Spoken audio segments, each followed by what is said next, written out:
Hello everybody and welcome to Romancefull's Tarot. I'm about to begin here with a reading. This reading is for the 11th of October 2020.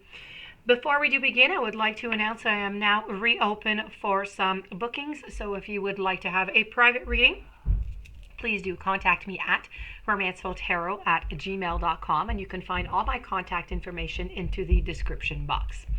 Also, this is a general reading, as I said, so it might not resonate with everybody. So if it doesn't, just, leave it aside. Just take whatever does and the rest of it, put it aside. It's okay.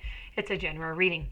If you've been to this channel before, or if it's your very first time and you do enjoy the channel, please do click on the subscribe button to show your support to the channel and to myself, and it was always greatly appreciated. So with no further ado, we're going to begin this reading. This reading is dedicated to the sign of Leo, and this is all about your blind spot. So it's your blind spot in love, something that you just don't realize. So let's go and see what it is, and I'm going to finish it off with a heart and soul and a lover's oracle because we are speaking about love. So let's go see what your blind spot is. This is your blind spot. This is talking about separation. This sigil means that you are seeing yourself as separate to others as well as the world that is around you. You are seeing yourself as different, and you have either forgotten or are denying that the outside is a reflection of the inside, and vice versa. You are not seeing that you are part of the universe and the universe is a part of you. You are not seeing that what is happening in your external world is a reflection of you. You're not seeing that a fractal of the universe, everything you see in the outer world, is also inside you. The mirroring that is inherent in this universe, which is a byproduct of the truth of oneness, is not something that you are currently seeing. It makes you more comfortable in this scenario to separate the me from them. It makes you more comfortable to play a game of us and them. You need to remember that you are a fractal of the universe itself. Your consciousness is a fractal of united consciousness. And right now, the universe is simply fragmented. Being born relationally dependent into families that socialize us into a society that is not yet fully evolved, and it just spells for trouble. Basically, we learn that some aspects of ourselves are acceptable and others are simply not. What is acceptable versus unacceptable depends on the perspective of the family that you're born into. The aspects of us, both positive and negative, that are seen as unacceptable are rejected by our family. They are simply pushed away. And the aspects that are seen as acceptable are not pushed away.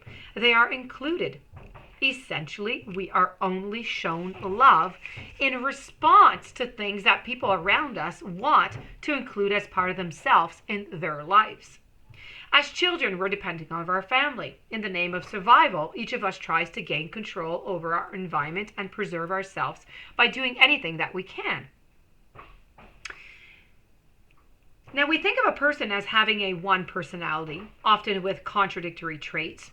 But the truth is that your personality is made up of several personalities. The most dominant ones are the ones that protect us from hurt, especially rejection in this specific environment that you grew up in. These personalities are comparable to conjoined twins, and these twins reside within us, without us even knowing they are there. The degree of trauma experienced during this process usually determines how severe the fragmentation with a person is. If you're experiencing deep and chronic loneliness, you are at the severe end of the scale of fragmentation. And to reverse it, you need to follow the suggestions I'm going to give you.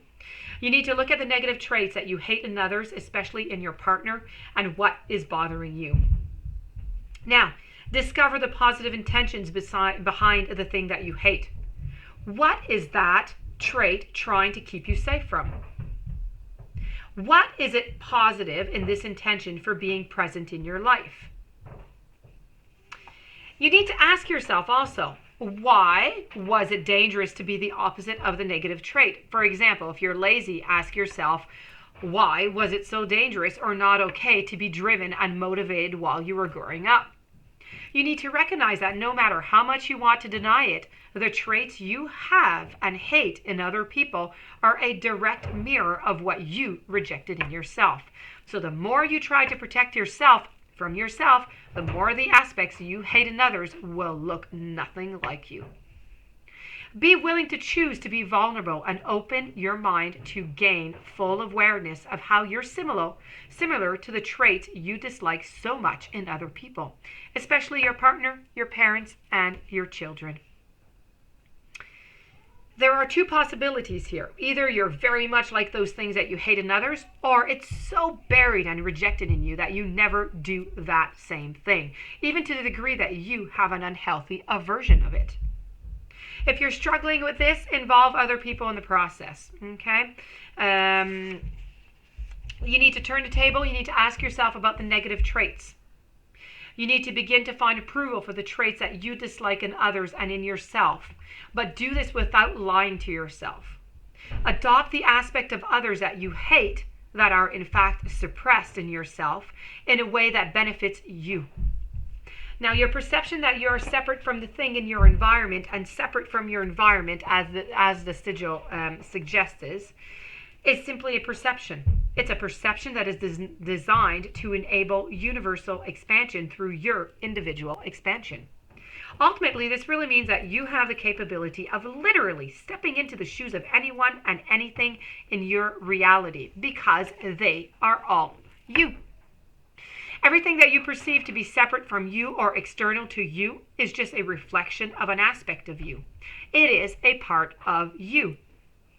This reality is designed in this way so that we can have total and complete self-awareness. And what better way to become aware of what is within us than for it to manifest physically or externally to us, so we can look straight at it. Do not use awareness of all of this to beat yourself up or to tell yourself that there is something not right or not good or not in alignment about you. Do not use it as self-blame to already painful and unwanted circumstances in your life, or to tell yourself that you're simply not in alignment. The painful things in your life wouldn't be happening, and do not use your point of attraction to reinforce that belief that there is something wrong with you. Simply use it to see yourself more clearly, and based on that, you're going to be inviting them in as part of yourself so you can take the right direction. Now, your heart and soul, allow your imagination to drift beyond the horizon, behind or beyond time.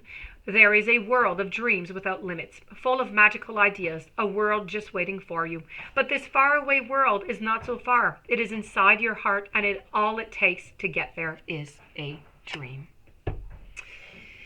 As for the Lover's Oracle, life is a series of constantly shifting cycles. When you resist the change, we resist the natural flow of life, and we create unnecessary stress.